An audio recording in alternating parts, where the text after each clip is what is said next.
로마서 공부 1.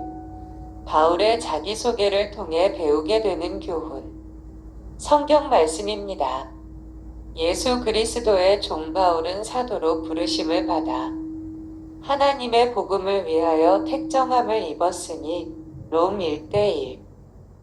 사도행전은 예루살렘 초대교회의 설립으로부터 시작하여 복음이 유대 사마리아, 안디옥을 거쳐 제국의 수도 로마에까지 전파되는 과정을 보도하는 역사서입니다.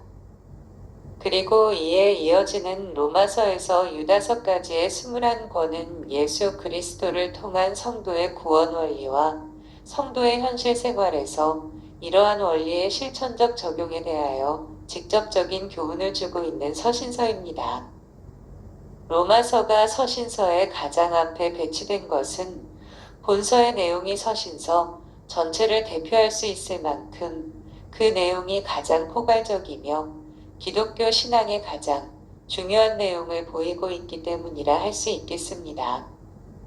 로마서는 1장 1에서 17절의 도입부와 1장 18에서 15장 13절의 본론부, 그리고 15장 14절에서 16장 27절의 종결부가 매우 선명하게 구분됩니다. 로마서의 도입부는 서신서가 갖는 보편적인 양식에 따른 인사말과 더불어 본서 수신자인 로마 교회 성도들에 대한 감사와 바울 자신의 로마 방문 계획 필형 및 본서신의 핵심 주제인 이신득의 원리에 대한 요약이 일종의 서론격으로 제시되고 있습니다. 본서의 인사말을 자세히 쓴 것은 1차적으로 본서의 수신자인 로마 교회는 바울 자신이 직접 세운 교회가 아니며 방문한 교회도 아니기 때문에 격식을 차린 것으로 볼 수 있습니다. 그러나 그보다 더 중요한 이유는 이 부분이 단순한 인사말로 끝나는 것이 아니라 추후 다루게 될 로마서의 핵심 사항을 서두에서부터 제시하고 있기 때문입니다. 예수 그리스도의 종 바울은 로마서의 맨 처음 한 장 1절에는 발신자인 사도 바울의 자신에 대한 소개가 나옵니다. 여기서 맨 먼저 나오는 단어는 파울로스라는 사도 바울 자신의 이름입니다. 그런데 여기서 중요한 것은 작다 혹은 작은 자라는 뜻을 지닌 그의 이름이 아니라 바울이 자신을 예수 그리스도의 종으로 소개하고 있다는 사실입니다.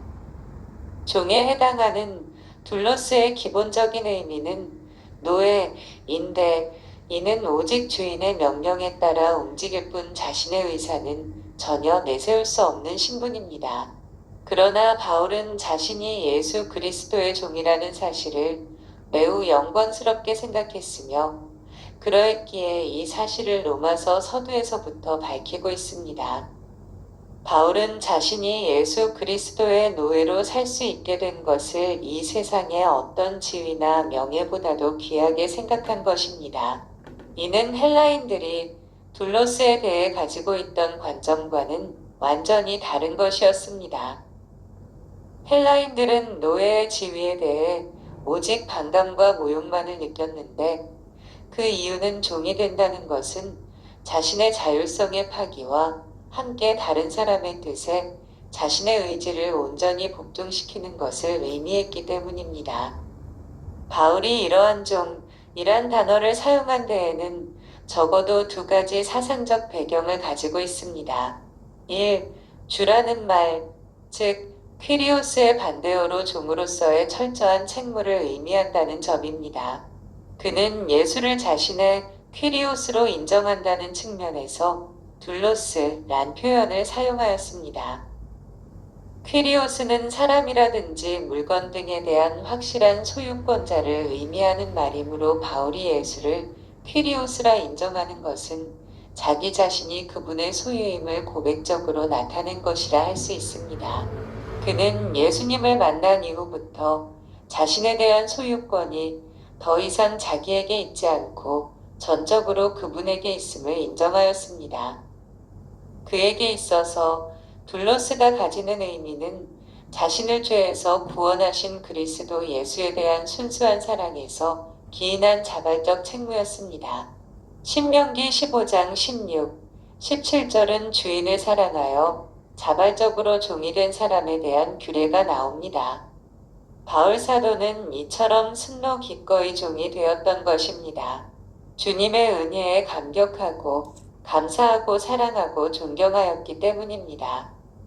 이 구약에서 이 말은 위대한 하나님의 사람들을 표현하는 상투어로 쓰였습니다. 위대한 하나님의 사람 모세는 하나님의 종 둘로스이었습니다.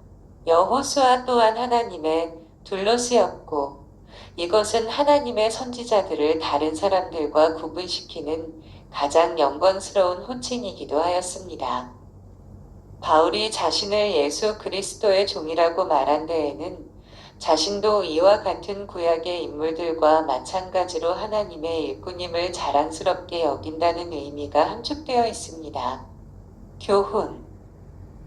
우리는 부활하신 예수님을 만나 이방인의 사도로 부름받은 후 온 로마 세계를 다니며 갖은 고난을 무릅쓰고 복음을 전하다가 결국 순교의 피를 흘린 바울의 생애를 통하여 예수님의 종이 추구해야 할 삶의 목표와 생활 방식이 어떠해야 할지를 보게 됩니다. 그러므로 입술만으로의 예수님의 종이 아니라 참으로 예수님의 종답게 살고자 하면 바울의 삶을 주에 깊게 살피고 본받아야 합니다.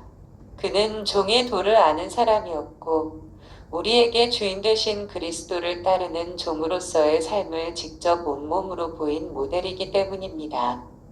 사도로 부르심을 받아 바울은 자신을 예수 그리스도의 종이라고 소개한 데 이어 사도로 부르심을 입었다고 밝힘으로써 자신이 가지고 있던 복음에 대한 소명의식을 나타내었습니다.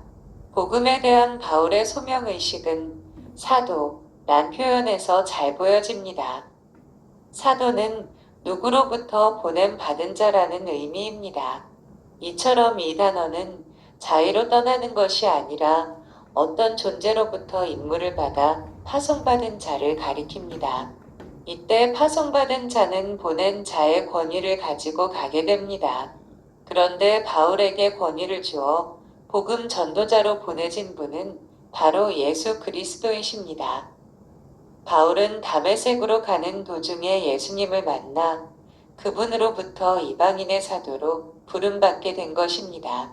즉 예수께서는 대제사장에게 공문을 받아 예수의 이름을 부르거나 그 도를 좇는 사람들을 모두 결박하여 끌어오고자 다메섹으로 달려가던 완악한 바울에게 직접 나타나셨습니다. 그리고는 직접 바울을 부르셨습니다. 이것이 바울이 사도가 된 동기였습니다. 부르심을 받아는 부름을 받은 이란 뜻입니다. 그런데 중요한 것은 바울은 이 단어를 거의 항상 하나님의 부르심과 연관하여 사용하였다는 것입니다. 바울은 사도라는 공적 임무를 수행하도록 자신이 주의 부르심을 받았다는 의식에 지배되어 있었기 때문에 일생 동안 그분에게 충성을 다할 수가 있었습니다. 한편 제자들 중에는 사도 바울의 사도성을 의심하는 자들이 적지 않았습니다. 왜냐하면 바울은 다른 12 제자처럼 예수님께서 지상사역을 행하실 때 사도로 부름받은 자가 아니었기 때문입니다. 그러나 바울은 부활하신 예수님께로부터 직접 부름받은 사도였습니다. 바울이 굳이 자신의 사도권을 밝히는 것은 이를 자랑하기 위함이 아니라 자신이 쓴 서신서가 구원의 진리를 담고 있음을 수신자들로 확신시키기 위해서입니다. 본서의 수신자인 로마 교회의 교인들 역시 자신과 직접적인 복음의 교제가 없었기 때문에 바울의 사도권을 의심하고 본서신의 내용을 가볍게 여길 가능성이 있었습니다. 따라서 바울은 본서신 서두인 1절에서 자신의 사도권을 명백히 밝히고 있는 것입니다. 교훈. 과거 하나님의 복음의 원수였던 바울이 사도로 부르심을 받은 것처럼 우리 역시 비록 모양은 다르지만 죄 아래의 자리에서 주의 부르심을 받았습니다. 성도가 되고 주의 일꾼이 되는 것은 자신의 의지로가 아니라 주의 소명으로만 가능합니다. 주의 부르심이 없으면 단 한 사람도 그분의 제자가 되지 못합니다. 따라서 우리가 주의 부르심을 받은 것은 큰 은혜가 아닐 수 없습니다.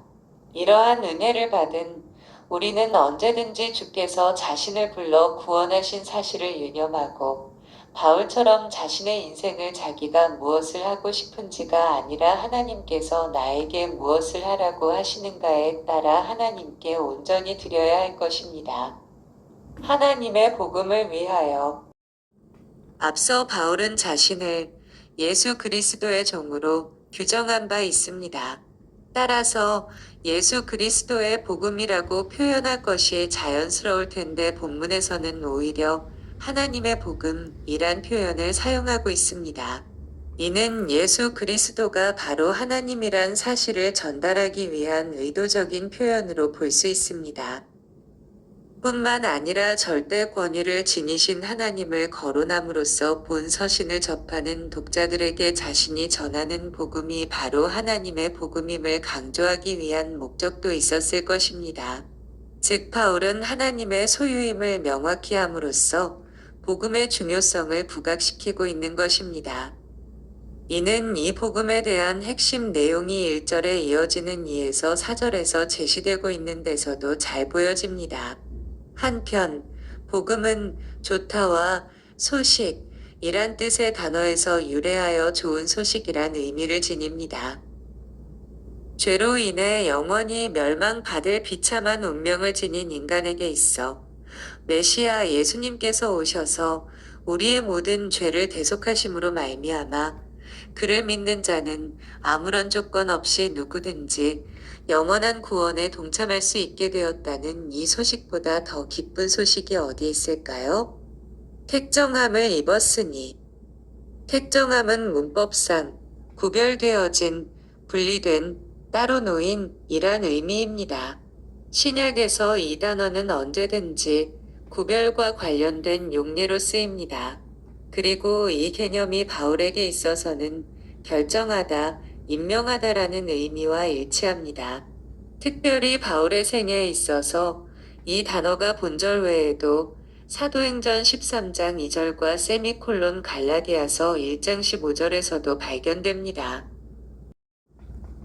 갈라디아서 1장 15절에서는 하나님께서 바울을 어머니의 태로부터 택정하셨다고 말함으로써 그의 사도됨의 기원이 태어나기 전부터였음을 보여줍니다. 또한 사도행전 13장 2절에서는 바울이 제1차 전도 여행을 떠나기 전에 성령께서 안디옥 교회 제자들에게 그를 따로 세우라고 말씀하셨고 제자들이 성령의 명령에 순종하여 그를 따로 세우고 안수하는 문맥에서 이 단어가 나옵니다. 이로 말미암아 바울은 사도로서의 본격적인 생애를 시작하게 됩니다.